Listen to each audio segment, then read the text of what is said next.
Not too long ago, I published a video on how to soft mod the original Xbox game system. Not everything went along without a hitch though, as I noticed a strange phenomenon happening in my recording setup. Even though I was confident I had everything connected correctly between the Xbox, the recorder, and the display, without any advance warning, the picture would black out on the display during the recording process. What made this even worse is the longer the system was turned on and the longer the recording process continued, the more often the picture would black out. But which part of the signal chain between the Xbox and the display could be at fault here? Could it be the Xbox itself? The 4K Sony display? Could it be the Elgato 4K60 external recording device? What about this 4K HDMI switcher? Or could it be something less obvious? After all, what's the weakest link between any video output device and its display?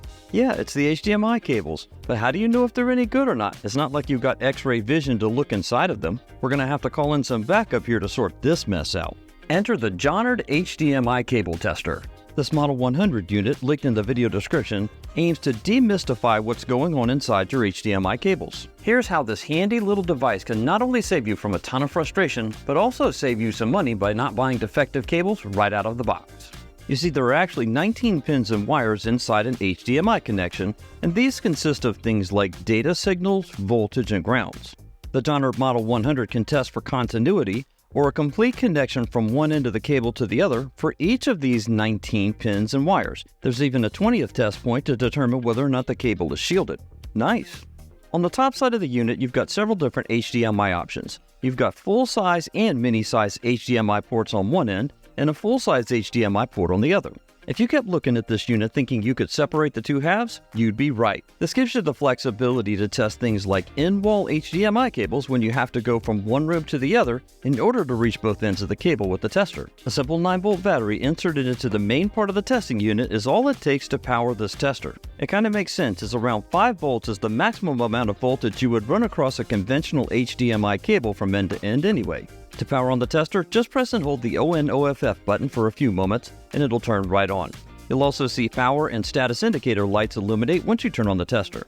Okay, if I think there's something wrong with my electronics, I've been known to go a little overboard with trying to figure out what's wrong. So instead of just testing the cables that impact the recording process, I pulled and tested every single HDMI cable in my house. The results were enlightening. First up, let's take a look at an HDMI cable that passed all of the tests on the tester. In this case, all 20 of the lights illuminated. What that means is all 19 of the connections throughout the HDMI cable all passed the continuity test, and the 20th indicator light also illuminated, indicating this cable is shielded.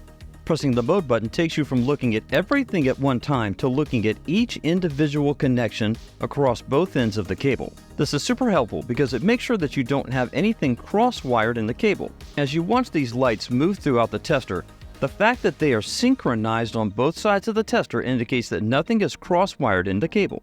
But that's not the only trick up this tester sleeve. Check this out.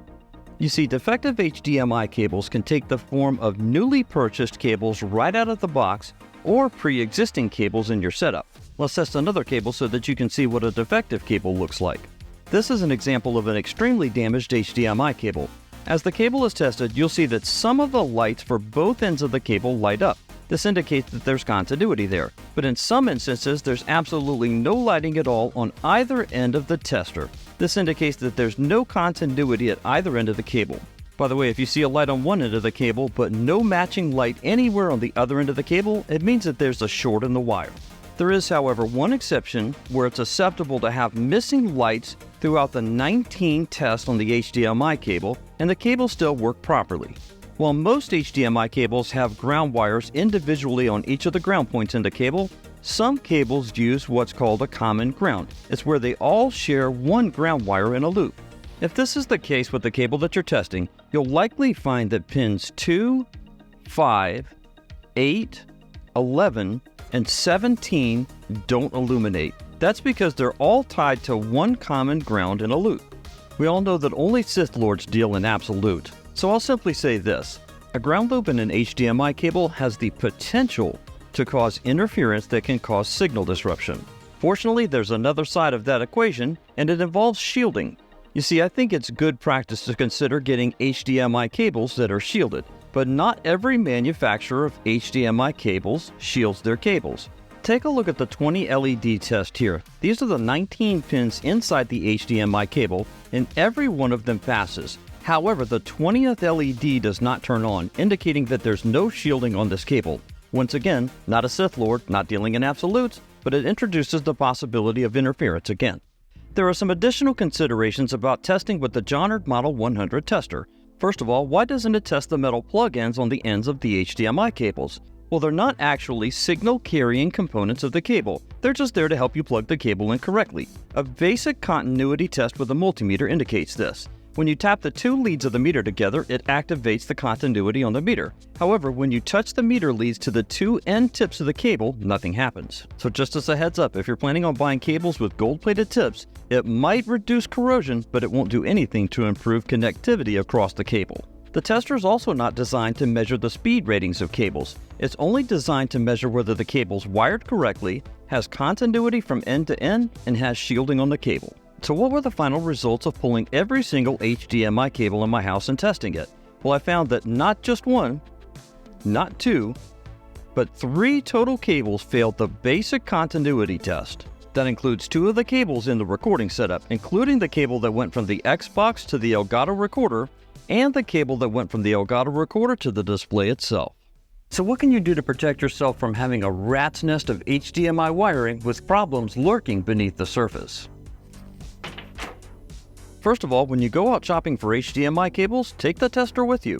Respect their packaging, respect their property, and ask for permission, but you can test HDMI cables right in the store to make sure that they meet your standards. Also, if you buy cables online and have them shipped, open them up right away and test them so that you can return them during the return period if they're defective. Now that you've got your HDMI cables all sorted out, let's go do some fun things with them.